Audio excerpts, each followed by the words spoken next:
কি বোঝাবো, এটা শুধু প্রাথমিক অবস্থা। হাতি ডাকা অবস্থা চলছে এখন। যেসব লোক বলে ইজমা মানি না, হাদিসে নেই, এরা আলেম হলেও ইলমের এদের ঘাটতি আছে। যারা বলে কিয়াস মানি না, শুধু কোরআন হাদিস দলিল, এদের লেখাপড়ায় কিছু ঘাটতি আছে, কমতি আছে। কি করে? হুজুর পাক সাল্লাল্লাহু আলাইহি ওয়াসাল্লাম যখন ইন্তেকাল করলেন, হযরত আবু বকর রাদিয়াল্লাহু তাআলা আনহু তিনি নিজের বাড়ি থেকে তিনি শ্বশুর বাড়ি গিয়েছিলেন। জায়গাটার নাম হলো সাদ। বিবির শরীর খারাপ ছিল, তিনি বেড়াতে যাননি, বিবিকে দেখতে গিয়েছিলেন। শ্বশুর বাড়ি যাওয়ার পরে সংবাদ পেলেন আল্লাহর রাসূল ইন্তেকাল করেছেন।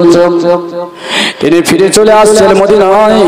মদিনায় প্রবেশ করলেন, সংবাদ পাওয়া গেল হযরত ওমর ফারুক রাদিয়াল্লাহু তাআলা আনহু তিনি উলঙ্গ তরবারি নিয়ে চিৎকার করে বলছেন, যে বলবেন রাসূলুল্লাহ ইন্তেকাল করেছেন আমি তাকে কতল করে দেব। হযরত আবু বকর রাদিয়াল্লাহু তাআলা আনহু এই অবস্থায় নবীজির বাড়িতে প্রবেশ করলেন। আল্লাহ নবীর চাদর চাপা দেওয়া ছিল, শোয়ানো ছিল, কপালে চাদরটা তুলে নবী পাক সাল্লাল্লাহু আলাইহি ওয়াসাল্লাম তানার ওই চেহারা মোবারকে, নূরানি চেহারা মোবারকে হযরত আবু বকর রাদিয়াল্লাহু তাআলা তিনি চুমা দিয়েছিলেন। বলুন সুবহানাল্লাহ। এই ঘটনা থেকে প্রমাণিত হয়, মৃত ব্যক্তি যদি নিকটতম আত্মীয় হয়, গোসল যাওয়ার পরে পবিত্র অবস্থায় যদি থাকে, তার কপালে চুমা দেওয়া হলো সুন্নাত। যেহেতু রাসূলুল্লাহর কপালে হযরত আবু বকর রাদিয়াল্লাহু তাআলা চুমা দিয়েছিলেন,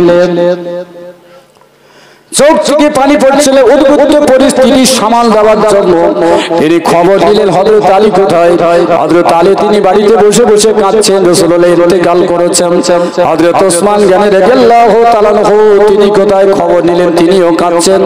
এবার হযরত ওমর ফারুক তলোয়ার নিয়ে তিনি তলোয়ার ওড়াচ্ছেন আর বলছেন, যে বলবেন রাসূল ইন্তেকাল করেছেন তাকে কতল করে দেব। এই অবস্থায় মদিনার কিছু সাহাবী তারা চিন্তা ভাবনা করলেন রাসূলকে কিভাবে দাফন কাফন করা যায়, কিন্তু ওমর ফারুকের সম্মুখে কেউ যেতে পারছে না। হযরত আবু বকর রাদিয়াল্লাহু তাআলা আনহু বড় বড় সাহাবা হুজুরদের ডেকে নিয়ে হযরত ওমর ফারুকের কাছে গিয়ে বলেন, ওমর শোনো শোনো, রাসূল যদি সত্যিকারের রাসূল হয়, ইন্তেকাল করেছেন, তুমি কি কোরআন জানো না? আল্লাহ পাক এই আয়াত অবতীর্ণ করেছিলেন, ওমা মুহাম্মাদুল্লাহ রাসূল কাদ খালাত মিন ক্বাবলি রাসূল আফা ইলমা তাও কুতলাও ইন কালাত ওয়ালা আকাবিকুম। হে ওমর, তুমি কি জানো না আল্লাহ পাক কোরআন থেকে জানিয়ে দিলেন মুহাম্মদ সাল্লাল্লাহু আলাইহি ওয়াসাল্লাম রাসূল এবং তার পূর্বে যত নবী রাসূল এসেছেন প্রত্যেকে ইন্তেকাল করেছেন, সুতরাং রাসূলুল্লাহ তিনি ইন্তেকাল করেছেন। হযরত ওমর ফারুক রাদিয়াল্লাহু তাআলা তিনি তরবারি রেখে দিলেন। এই অবস্থায় বাকি সাহাবা হুজুর পরামর্শ করলেন রাসূলকে কখন জানাজা পড়ানো হবে। এই রাসূলের জানাজা পড়ানো হযরত আবু বকর বললেন না, যে যার মতো দোয়া করতে হবে, সম্মিলিত ভাবে জানাজা রাসূলকে পড়া যাবে না। এই সাহাবা হুজুরা ঐক্যমত হয়ে হযরত আবু বকরের কথা যেটা মেনে নিয়েছিলেন, এটাই হলো সাহাবীদের ইজমা। ইজমা মানে একটা মতে ঐক্যবদ্ধ হওয়া। তাহলে সাহাবীদের ভিতরে ইজমা ছিল। আর আপনি আলেম হয়ে, হাফেজ হয়ে, মাওলানা বক্তা হয়ে বলছেন কোরআন আর হাদিস ছাড়া ইজমা কিয়াস মানি না, আপনি তো যথার্থ শরীয়তের আলেম না। আপনার এই কথায় ফিতনা আছে, হাতি দেখার মতো, লেজ ধরে বলবেন লাঠি আছে। দলম দলম হুজুর পাক সাল্লাল্লাহু আলাইহি ওয়াসাল্লাম ইন্তেকালের পরে দাফন করা হয়ে গেল। বুধবার মদিনার আনসারীদের ভিতরে একটা আলোচনা হতে থাকলো, রাসূল তো কোন উত্তরাধিকারী কোনো নেতা সাব্যস্ত করে যাননি, সুতরাং আমাদের একজন খলিফাকে নির্বাচন করা দরকার আছে। সবাই মিলে গিয়ে হযরত ওমর ফারুককে বললেন, আপনি বড় জ্ঞানী মানুষ, আপনাকে খলিফা হতে হবে। হযরত ওমর ফারুক রাদিয়াল্লাহু তাআলা বললেন, না না না, আমি আমার জীবন দশায় রাসূল যার পিছনে ইক্তেদা করেছেন তিনি হচ্ছেন হযরত আবু বকর রাদিয়াল্লাহু তাআলা। আমাদের মধ্যে তিনি হলেন প্রথম ঈমানদার, তিনি হলেন আমাদের মধ্যে বড়। হযরত ওমর ফারুক হযরত আবু বকরের হাতটা যখন ধরলেন, সবাই মিলে একই বাক্যে ইজমাটা মেনে নিয়ে হযরত আবু বকরকে খলিফা নির্বাচন করলেন। বলুন সুবহানাল্লাহ। তাহলে সাহাবীদের ভিতরে ইজমা ছিল। আমি এর উপরে সকাল পর্যন্ত বলতে পারবো, কিন্তু বেশি বলবো না। যেসব আলেমরা বলছে ইজমা কিয়াস দলিল না, শুধু কোরআন হাদিস দলিল, এদের পিছনে ইক্তেদা চলবে না। যদি ইমাম সাহেব হয়, কেমন শরীয়তকে অস্বীকার করছে। আর এরা যদি আহলে হাদিস বক্ত হয়, জামাত ইসলামী বক্ত হয়, অন্যান্য বক্ত হয়, ফুরফুরা সিলসিলার জন্য ওদের ওয়াজ শোনা যাবে না। কেন? ওরা শরীয়তকে গাদ্দারি করছে। কি ওরা শরীয়তকে গাদ্দারি করছে। হযরত আবু বকর রাদিয়াল্লাহু তাআলা খলিফা হওয়ার পরে ইমামা বলে একটা জায়গায় যুদ্ধ হয়েছিল। 70 জন সাহাবী যারা কোরআনের হাফেজ ছিলেন শহীদ হয়ে গিয়েছিলেন। হযরত ওমর ফারুক রাদিয়াল্লাহু তাআলা ভয়ভীত হয়ে কাঁদতে গিয়ে বললেন, ইয়া আমিরাল মুমিনিন খলিফাতুল মুসলিমিন রাসূলুল্লাহ জীবদ্দশায় কোরআন শরীফ যে সমস্ত আয়াতগুলো হাড়ে চামড়ায় খেজুরের পাতায় গাছের ছালে লেখা ছিল, ওইগুলো একত্রিত করে একটা কিতাবে রাখা করতে হবে। হযরত আবু বকর রাদিয়াল্লাহু তাআলা বলেন, এত বড় কাজ আমি পারবো না। যে কাজ রাসূলুল্লাহ করে যাননি আমি আবু বকর সেটা করতে পারি না। আবার কয়েকদিন পার হলো, হযরত ওমর ফারুক গিয়ে বলছে, আমিরুল মুমিনিন খলিফাতুল মুসলিমিন, এইভাবে যদি হাফেজরা যুদ্ধের ময়দানে শহীদ হয়ে যায়, কিয়ামতের আগ পর্যন্ত কোরআন পৃথিবীর বুকে থাকবে না। আপনি বড় বড় সাহাবা হুজুরদেরকে একটু পরামর্শ করেন, আর ওই কোরআন পাক বিভিন্ন জায়গায় যা লেখা আছে, যার অন্তরে মুখস্থ আছে, খেজুরের ছালে লেখা, খেজুরের পাতায় লেখা, চামড়ায় লেখা, হাড়ে লেখা, উটের চামড়া, ছাগলের চামড়ায় লেখা, এক জায়গায় একত্রিত করে একটা কিতাবের আকার তৈরি করতে হবে। হযরত আবু বকর বললেন, কাজটা তো বড় কঠিন কাজ। হযরত ওমর ফারুক একজনের নাম বলে দিলেন, তার নাম হলো হযরত যায়েদ বিন সাবিত রাদিয়াল্লাহু তাআলা আনহু। যায়েদকে ডাকা হলো, তিনি বলেন, এত বড় কাজ আমি করতে পারি না। ওহদ পাহাড় যদি আমার মাথার উপরে চাপিয়ে দেওয়া হয়, আমি মাথায় করে নিয়ে দাঁড় করিয়ে দাঁড়িয়ে থাকতে পারি, কিন্তু বিভিন্ন জায়গা থেকে আয়াতগুলো সংকলন করে কিতাবের আকারে তৈরি করা আমার জন্য বড় কষ্ট। হযরত আবু বকর বললেন, তুমি তো রাসূলুল্লাহর জামানায় কোরআন মুখস্থ করেছো, তুমি তো রাসূলুল্লাহর জামানায় বিভিন্ন আয়াতে তুমি আয়াতগুলো খেজুরের ছালে লিখেছো, খেজুরের পাতায় লিখেছো, সুতরাং এই কাজটা করতে হবে। ওই দরবারে যত সাহাবা হুজুর ছিলেন, হযরত আবু বকরের পরে ওমর ছিলেন, ওসমান ছিলেন, আলী ছিলেন, আব্দুর রহমান বিন আউফ ছিলেন, হযরত আবু হুরায়রা, আব্দুল্লাহ বিন মাসউদ, বড় বড় সাহাবা হুজুর খলিফার কথাটা মেনে নিয়ে ইজমা হয়ে গেল, কোরআন শরীফ এক জায়গায় একত্রিত করতে হবে। যায়েদ বিন সাবিত রাদিয়াল্লাহু তাআলাকে দায়িত্ব দেওয়া হলো। তিনি অক্লান্ত পরিশ্রম করে এই কোরআন শরীফটা কিতাবের আকারে তিনি লিপিবদ্ধ করেছিলেন। বলুন সুবহানাল্লাহ। তাহলে রাসূলুল্লাহর সময় পরে সাহাবীদের সময় কি ইজমা ছিল না? কি আপনারা ঠিক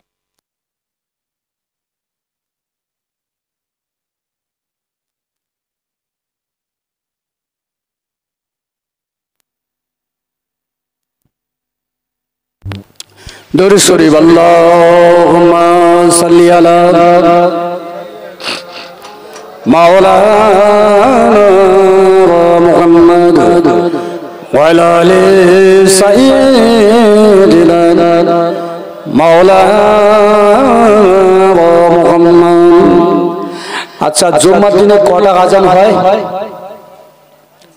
কমিটি কথা বলতে নিষেধ করেছে যে যারা কথা বলবে 2 প্যাকেট করে বিরিয়ানি তাদের দিতে হবে। কথা বলতে জুম্মার দিনে কটা আযান হয়? যে আযানটা ইমাম সাহেব মিম্বারে বসলে দেওয়া হয়, ওই আযানটা রাসূলুল্লাহর সময় ছিল। আর জুম্মার দিনে প্রথম যে আযান দেওয়া হয়, ওই আযানটি হযরত উসমান গনি রাদিয়াল্লাহু তাআলা আনহু তিনি চালু করেছিলেন। হযরত উসমান গনির পরে হযরত আলী ছিলেন, আব্দুর রহমান বিন আউফ ছিলেন, আব্দুল্লাহ বিন আবু বকর ছিলেন, বড় বড় সাহাবা হুজুর। হযরত উসমান গনির এই আযানটা কি ইজমা ঐক্যমত হয়ে জুম্মার দিনে চালু করা মেনে নিয়েছিলেন। বলুন সুবহানাল্লাহ। বাংলাদেশে একটা লেডিস বক্তা আছে, লেডিস নামাজি আছে, বুকে হাত বাঁধে। এনারা বলছেন জুম্মার দিনে প্রথম আযান হলো বিদআত। যে কাজ সাহাবীরা করে গেলেন সেটা বিদআত। এটা যদি বিদআত হয়, শরীয়তের ক্ষতির কারণ না, ভালোর কারণ। এর উপরে বক্তৃতা আছে, কিন্তু আমি যাব না বোঝার জন্য। আমাদের দেশে বহু আলেম ওলামা বক্তা যুক্তি তর্ক দিচ্ছে হাদিস আর কোরআন যথেষ্ট। এই মজলিসে ওয়াজ করতে উঠলে বলে এখন যিনি ওয়াজ করবেন হাদিস আর কোরআন দিয়ে বা কোরআন আর হাদিস দিয়ে, আচ্ছা কোরআন আর হাদিস দিয়ে যদি ওয়াজ হয় মশলা বলবে কি, শরীয়তের কথা বলবে কি, বরপীর সাহেবের কথা বলবে কি, খাজা হুজুরের কথা বলবে কি, দাদা হুজুরের কথা বলবে কি? কোরআন হাদিসের ভিতরে দাদা হুজুর খাজা হুজুর আছে? আর এইগুলো মিলিয়ে বলার নাম হলো শরিয়ত। এটাকে যারা অস্বীকার করে তারা আংশিক মুমিন, কামেল মুমিন না। জি তো হযরত ওসমান গনি জুম্মার দিনে প্রথম আযান চালু করেছিলেন, সাহাবীরা সেটা মেনে নিয়েছিলেন। ওই কোমর কোন সাহাবী? ওসমান গনির পরে যিনি খলিফা হয়েছিলেন তিনি হচ্ছেন হযরত আলী কাররামাল্লাহু ওয়াজহু। নবীজি যার শানে বলেন আনা মদিনাতুল ইলমে আলী ওয়াবুহা, আমি হলাম বিদ্যা শহর আর আলী হচ্ছে তার দরজা। বলেন সুবহানাল্লাহ। নবী যাকে বিজ্ঞ পণ্ডিত বলে গেলেন, আপনি তাকে বেদাতের খাতায় নাম লেখাতে পারবেন? আর অনেক দলিল আছে। কিয়াস কাকে বলে?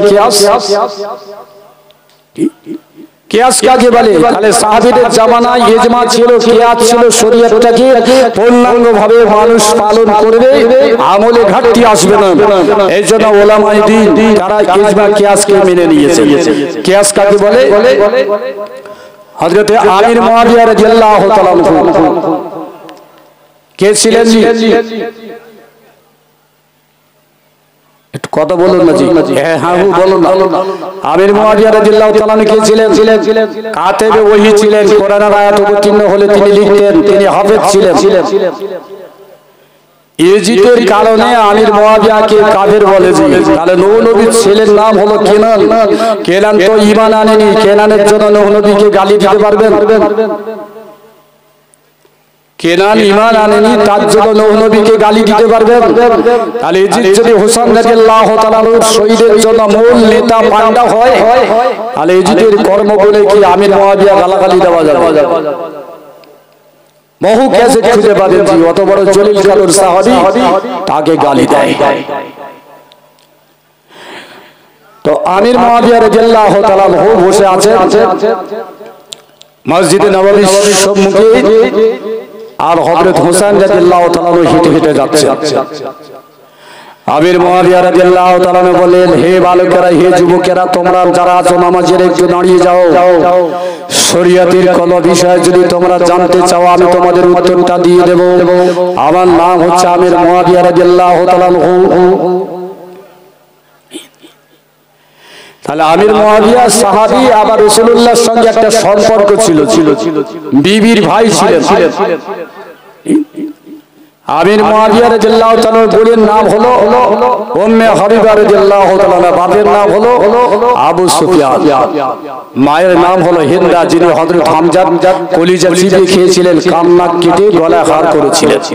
যা কিগুলো হচ্ছে সম্পর্ক, কিন্তু দিনের দিক থেকে আমির মুয়াবিয়া একজন জলিল কাদর সাহাবী। তিনি বললেন, আমার কাছে প্রশ্ন করো, যে বিষয়ে আমি উত্তর দিয়ে দেব। বড় বড় সাহাবা হুজুর সাহাবা হযরত হোসেন রাদিয়াল্লাহু তাআলার কাছে গিয়ে বলেন, চাচা যাও, আমি একটা প্রশ্ন করব, আপনি তো প্রশ্ন করতে বলেছে উত্তর দিতে পারবেন? বলছে হ্যাঁ। আমির মুয়াবিয়া বলেন, বলো হোসেন তোমার প্রশ্ন কি? হযরত হোসেন রাদিয়াল্লাহু তাআলা বললেন, আপনার মুখে যে দাড়িগুলো আছে, দাড়ি জোড়া আছে না বেজোড়া আছে বলে দিতে হবে। হচ্ছে আপনার মুখে যে দাড়ি আছে, এই দাড়ির সংখ্যা জোড় না বিজোড়? আমির মুয়াবিয়া রাদিয়াল্লাহু তাআলা অত বড় সাহাবা, তিনি ঘামতে থাকেন, তার শরীর থেকে ঘাম বার হয়। অন্যান্য লোকেরা চারিদিকে ঘিরে আছেন, কেউ কোনো কথা বলতে পারছেন না।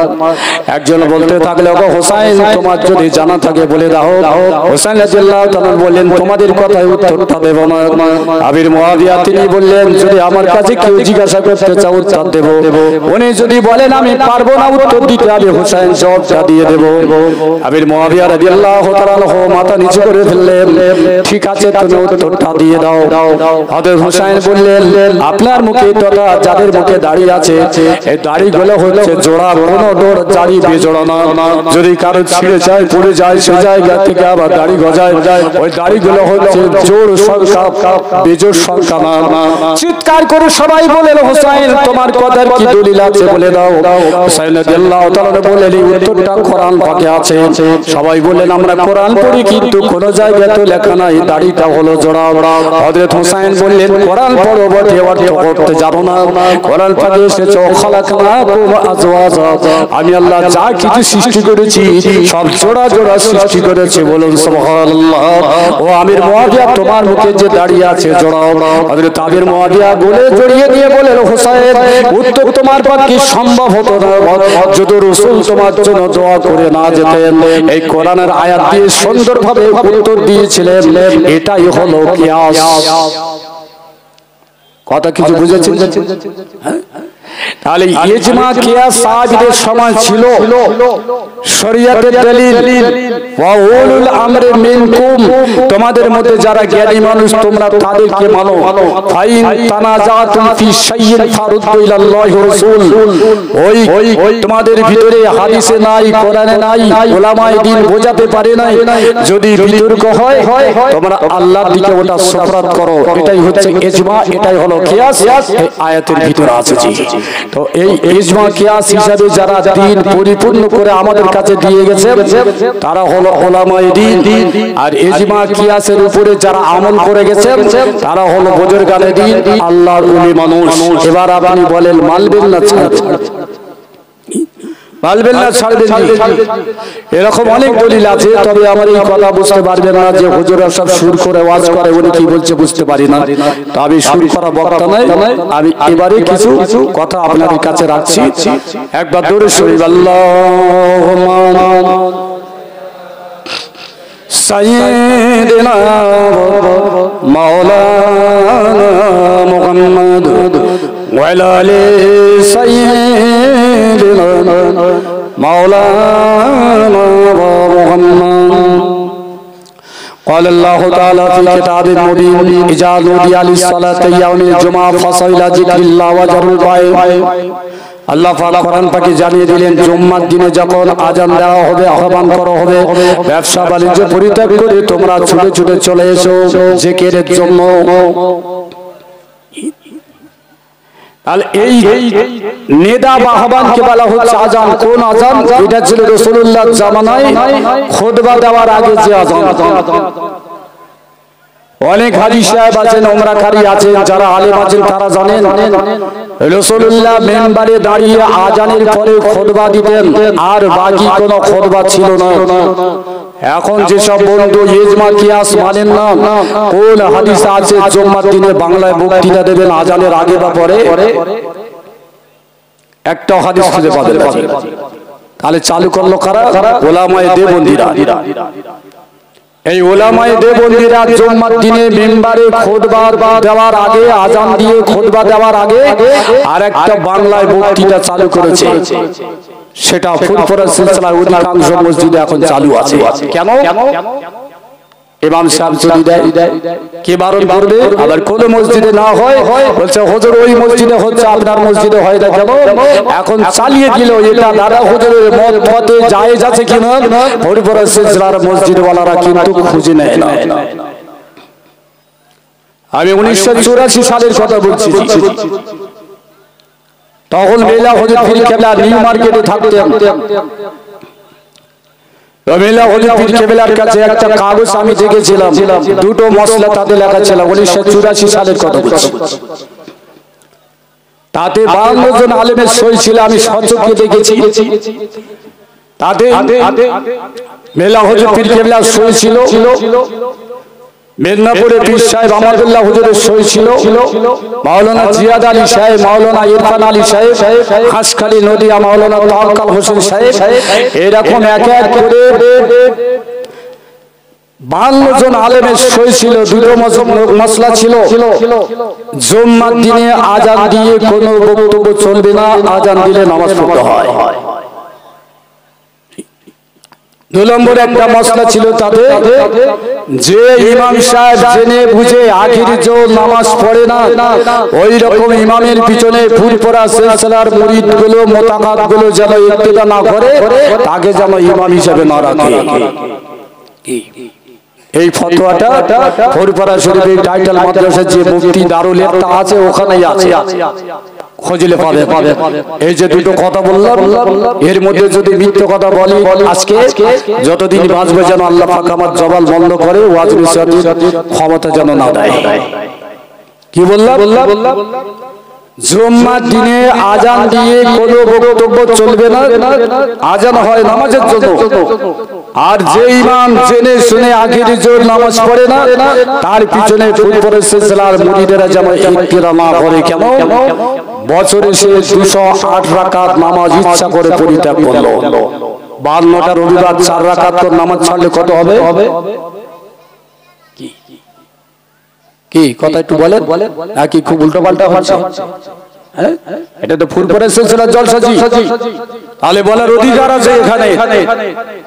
একটু ভাববেন কার পিছনে নামাজ পড়ছেন আর কোথায় নামাজ পড়ছেন, একটু ভাববেন। আমি বিষয়টি পরে আসছি। তাহলে জুম্মার দিনের কর্তব্য কি? আগে মুন্সি গোছের লোক ইমামতি করতেন, কম শিক্ষিত মানুষ ইমামতি করতেন। আজানের পরে নামাজ পড়তেন 12:30টায়, খুতবা হওয়ার আগে 5 মিনিট 7 মিনিট যা সময় থাকতো মাথা নিচু করে বসে বসে সুবহানাল্লাহ আলহামদুলিল্লাহ দরুদ শরীফ পড়তেন। নাকি এখন এগুলো আছে?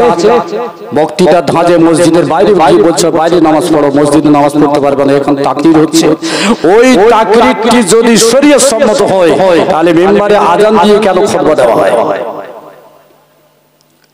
وعن ابي هريره رضي الله تعالى عنه قال قال رسول الله صلى الله عليه وسلم الصلاه نور وبرهان ونجاة يوم القيامه ومن صلى علي يوم الجمعه 80 مرة غفر الله له 80 عاما। আল্লাহ নবী বলেন সালাতু নূরুন ওয়া বুরহানুন ওয়া নাজাতুন ইয়াউমাল কিয়ামা, নামাজ হলো নূর বা জ্যোতি, নামাজ হবে কিয়ামতের মাঠে মুক্তির জন্য দলিল। বলেন সুবহানাল্লাহ।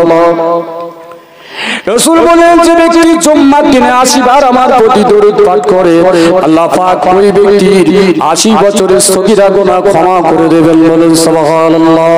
এই দরুদ পড়ার সময় কখন? আগেকার মুন্সি গোছের লোক ইমামতি করতেন, নামাজের পরে খুতবার আগে যে সময় পেতেন, যারা তরিকাপন্থী লোক ছিল, পীরদের হাতে যারা বায়াত ছিল, আহমদুল্লাহ হুজুরের মুরিদ যারা ছিল, বেলা হুজুর দাদা হুজুরের মুরিদ ছিল না, হুজুর যারা মুরিদ ছিল, তারা ওই জায়গায় বসে বসে দরুদ পড়তেন, তাসবিহ দানা ছিল। বাকি মুসাল্লিরা সুবহানাল্লাহ আলহামদুলিল্লাহ পাঠ করতেন। এখন এত লেকচার তাকরীর হচ্ছে, আপনারা বলেন দরুদ পড়ার সময় কখন?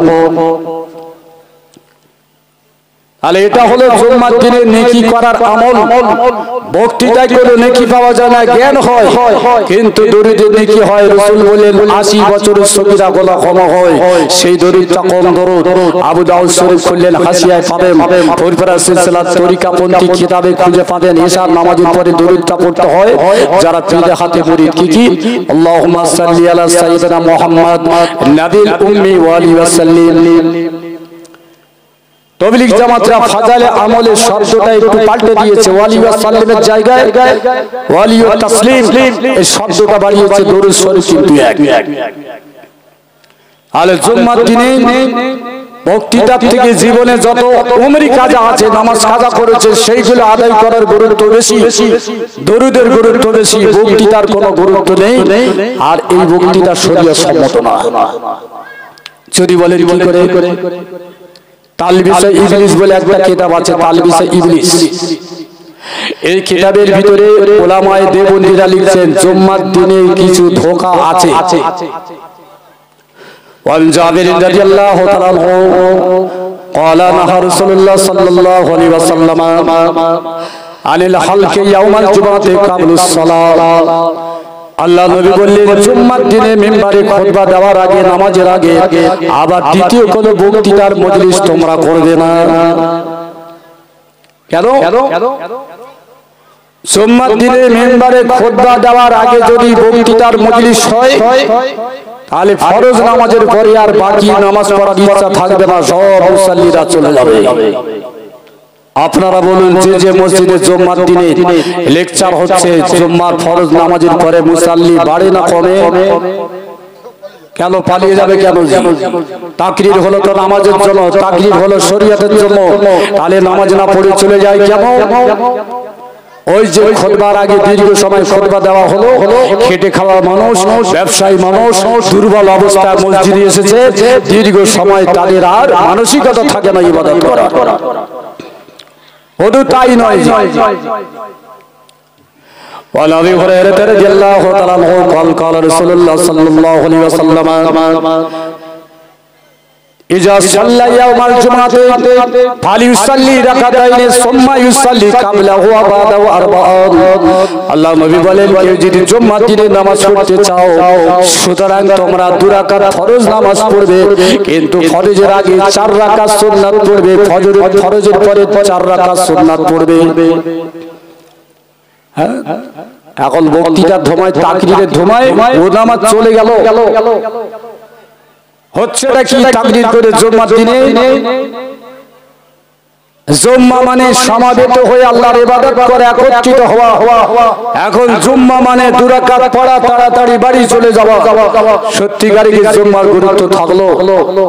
একটু ভাববেন আপনারা। বিবির শরীর খারাপ, বাচ্চার শরীর খারাপ, ব্যবসা ভালো চলে না, দোকান ভালো চলে না, কারবার ভালো চলে না, চাকরিতে সেখানেও আপনার অস্বস্তি। আল্লাহ নবী বলে, ইন্না ইয়াউমাল জুমাতি সাআতুন ফাসআলুল্লাহু তাআলা মাইফাক্কাহা। জুম্মার দিনে এমন একটা সময় আছে, যে সময় আল্লাহর কাছে বান্দা 2 হাত তুলে চাইলে আল্লাহ কবুল করেন, ফেরত দেন না। বলুন সুবহানাল্লাহ। এই দোয়া হলো ফরজ নামাজের পরে অথবা আসরের সময়। কিন্তু আমরা তো তাড়াতাড়ি মসজিদ থেকে চলে যাই। তাই অনুরোধ করব, যারা মুরব্বী মানুষ আছেন মসজিদে আসবেন। জীবনে তো কেউ 30 বছর, কেউ 25 বছর বয়সে নামাজ পড়া ধরেছেন, 50-60 হয়ে গেছে, তাহলে 15 বছর নামাজ ফরজ। এই যে 10 বছর 5 বছর করে নামাজ গুলো বাকি থাকলো, 2 রাকাত 4 রাকাত করে জুম্মার দিনে অন্তত পড়বেন। তাকরীরের থেকে উমরি কাজার গুরুত্ব বেশি। তাকরীরের থেকে উমরি কাজার গুরুত্ব বেশি। আজ 2 রাকাত করে পড়ে চলে যাচ্ছেন। জুম্মার দিনে একটু বেশি সময় আল্লাহর কাছে 2 হাত তুলে কাঁদুন। পিতা মাতা মারা গেছে, তাদের জন্য একটু কাঁদুন। এই কাঁদার দিন হচ্ছে জুম্মার দিন। বাকি একটা নামাজের কথা আমি বলবো, সবার হয়তো পছন্দ লাগছে না, বলবেন হুজুর ঠিক বুঝতে পারছি না। তাহলে জুম্মার দিনে তাকরীরের থেকে তাসবিহর দাম বেশি, তাকরীরের থেকে নামাজের দাম বেশি, তাকরীরের থেকে দুরূদের দাম বেশি। কোন কিতাবে পাবেন না যে জুম্মার দিনে মিম্বারে খুতবা দেওয়ার, আজান দেওয়ার পরে, খুতবা দেওয়ার আগে আর দ্বিতীয় কোন মাতৃভাষা বক্তৃতা কোন কিতাবে পাবেন না। আমাদের এলাকায় ওলামায়ে দেওবন্দিরা চালু করেছেন। এক ওলামা কিতাব লিখে বলছেন চলবে না, আলাক ওলামাগুলো তারা চালু করেছে। এই ধরনের ওলামা সম্প্রদায়কে আমরা ঈমান লিখে দিচ্ছি। বন্ধ করে দিল তাহিয়াতুল ওযু, বন্ধ করে দিল দুখুলুল মসজিদ, বন্ধ করে দিল আখির জোহর নামাজ, চালু করে দিল তাকরীর, লেকচার। ফায়দা বেশি না কম? মূল্যায়ন করবেন। হুজুর পাক সাল্লাল্লাহু আলাইহি ওয়াসাল্লামের দরবারে এক সময় ফেরেশতা এসে হাজির হয়েছেন। ওই ফেরেশতার নাম হলো হযরতে জিবরাইল আলাইহিস সালাতু ওয়াস সালাম, যিনি নবীদের কাছে ওহী আনতেন, যিনি পানি দান করেন, মেঘ পরিচালনা করেন, তিনি হচ্ছেন মিকাইল আলাইহিস সালাতু ওয়াস সালাম। যিনি মানুষের জান কবজ করেন, তিনি হচ্ছেন হযরত আযরা সালাতু ওয়াস সালাম। আর আখিরাতের মাঠে যিনি শির ফুঁক দেবেন বা বাঁশি বাজাবেন, কবর থেকে দলে দলে মানুষ উঠবে, ওই ফেরেশতার নাম হলো হযরত ইসরাফিল আলাইহিস সালাতু ওয়াস সালাম। নবীজির দরবারেতে হযরত জিবরাইল এসে হাজির হয়েছেন। 70,000 ফেরেশতা, ডান দিকে ছিল, বাম দিকে ছিল, সম্মুখে ছিল, পিছনে ছিল। একটা সুন্দর আরাম কেদার বা একটা সাদা বাংলায় বলে তক্তাবোস, ভেলভেটের কাপড় জাতীয় রেশমি কাপড় দিয়ে ঢেকে ওই তক্তাবোসটা নবীজির সম্মুখে হাজির করেছেন। আল্লাহ নবী বললেন জিবরাইল এই সময় তো আপনি আসেন না, আজকে কেন আপনি আমার কাছে এসেছেন?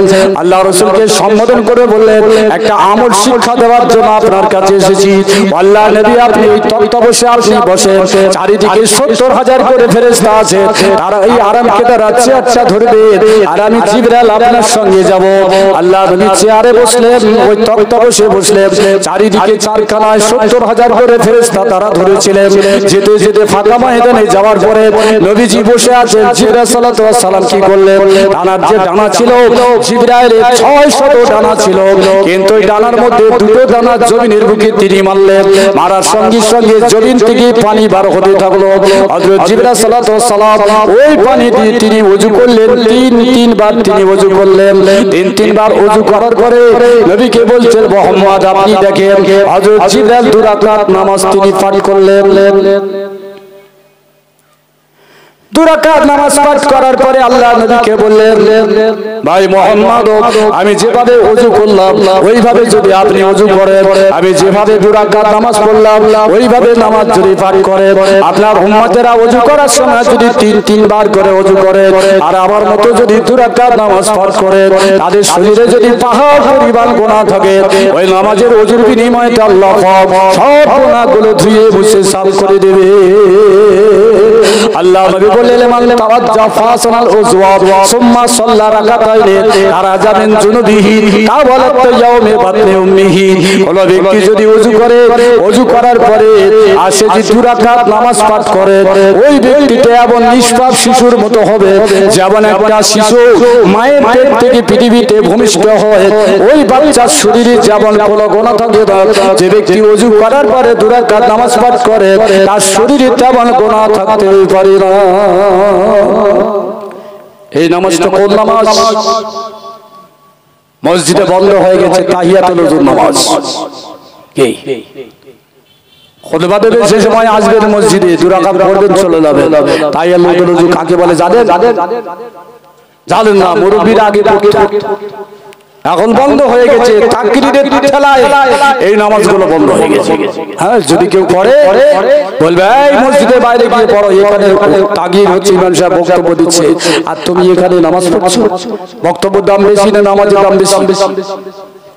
কথা একটু বলুন জি। জি, এভাবেই চলছে। হযরত ইব্রাহিম আলাইহিস সালাতু ওয়াস সালাম তিনি একসময় একটা নদীর কিনারা দিয়ে হেঁটে হেঁটে যাচ্ছেন, দেখতে পেলেন একটা পাখি অত্যন্ত সুন্দর, কিন্তু সেই পাখিটি কাদার ভিতরে ঢুকে প্রবেশ করে নাড়াচাড়া দিয়ে সারা গায়ে কাদা মাখলো।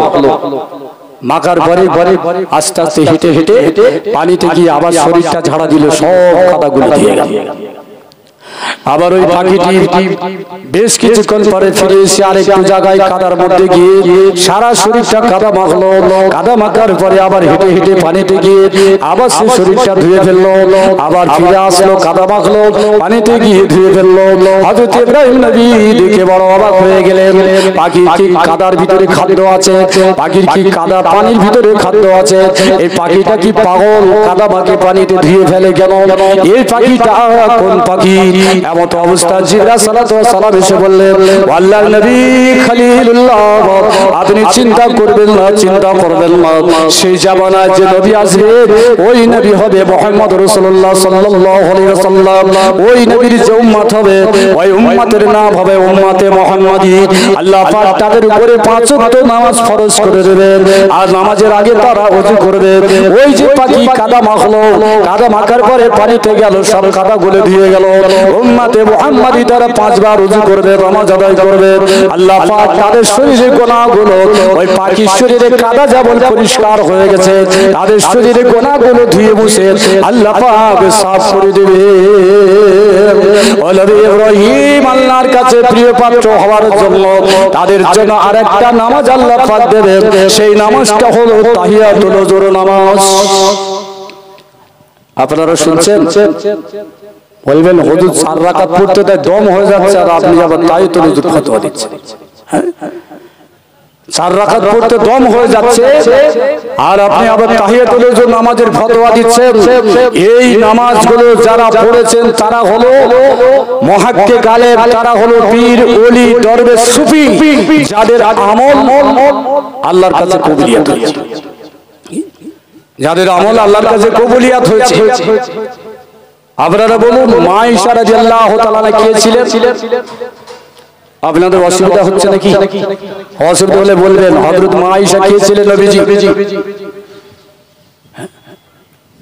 স্ত্রী মিস্ত্রি বলবেন না জি, ভালো ভাষায় বলেন বিবি সাহেবা। এখন স্ট্যান্ডার্ড ভাষা বলে স্ত্রী। তাহলে বিবি সাহেবা ইনি ছিলেন 2210টা হাদিসের হাফেজা। বাজারে বহু ক্যাসেট পাবেন বলছে লক্ষ লক্ষ হাদিসের হাফেজা, তথ্যটা ভুল আছে। এই মা আয়েশা রাদিয়াল্লাহু তাআলা সেদিন তিনি শুয়েছিলেন এমন একটা বিছানায়, খেজুর গাছের ছাল আর ছাগলের চামড়া দিয়ে তৈরি করা এই গদিতে। খেজুর গাছের ছাল, ছোট ছোট খেজুর গাছ দেখবেন মরে যাওয়ার পরে ওর ভিতরে শিমুর মতো একটা ভুসি হয়, আরবের লোকেরা এই ভুসি দিয়ে বালিশ তৈরি করতেন, তোষক তৈরি করতেন। এখন তো স্পঞ্জের সব ব্যবহার করছি, আগে কিন্তু নারকেলের ছোবড়া দিয়ে এখনো অনেক গদি আছে বাড়িতে। কারণ সময় যত যাচ্ছে পরিবর্তন। মধ্যরাত্রে উঠে আল্লাহ নবী বললেন, ইয়া আয়েশা আজনা লি আন উসাল্লি রাকাতান, আয়েশা আমাকে একটু অনুমতি দাও, আমি 2 রাকাত নামাজ আদায় করব। আম্মাজান আয়েশা অনুমতি দিলেন, রাসূলুল্লাহ নামাজে দাঁড়িয়ে গেলেন। দীর্ঘ সময় নামাজ পড়তে পড়তে আল্লাহ নবীর পায়ের উপরের অংশ, সাদা বাংলা যাকে বলে পায়ের ছেটো, এই পায়ের ছেটোটা ফুলে গিয়েছিল। কেমন ফোলা? যেমন পাতলা রুটি ফুলে যায়, অথবা ডাল পুরি করলে ফুলে যায়, অথবা ওই জাতীয় খাবার তৈরি করলে যেমন ফুলে যায়, পায়ের ছেটোর উপরে ফুলে গেল। সালাম ফেরানো হয়ে গেল। আয়েশা বলেন, মা তাসনা ইয়া রাসূলুল্লাহ, ওগো আল্লাহ নবী আপনি এ কি করলেন? মা তাকাদ্দামা মিন জামবি মা তাআখারা, আপনার আগে পূর্বে সব গুনাহ আল্লাহ, সব অপরাধগুলো ভুল ত্রুটিগুলো আল্লাহ পাক ক্ষমা করে দিয়েছেন। ও আল্লাহর নবী গো আপনি কেন পায়ের ছেটো ফুলিয়ে ফেললেন? আল্লাহ নবী বলেন, আফালানা আবদুন শাকুর, আমি কি আমার আল্লাহর শুকরগুজারি বান্দায় পরিণত হব না? তাই রাসূলুল্লাহ শুকরিয়া আদায়ের জন্য যে নামাজ পড়েছিলেন, এই নামাজটা হলো নফল নামাজ। কি আপনি ইজমা কিয়াস মানবেন না, কোরআন আর হাদিস মানবেন? তাহলে নবীজি নামাজ পড়েছেন, আম্মাজান আয়েশা বলছে পা ফুলে গিয়েছিল। তাহলে হাদিস যদি মানেন, তাহলে জুম্মার দিনে সব নামাজের শেষে নফলগুলো বন্ধ কেন?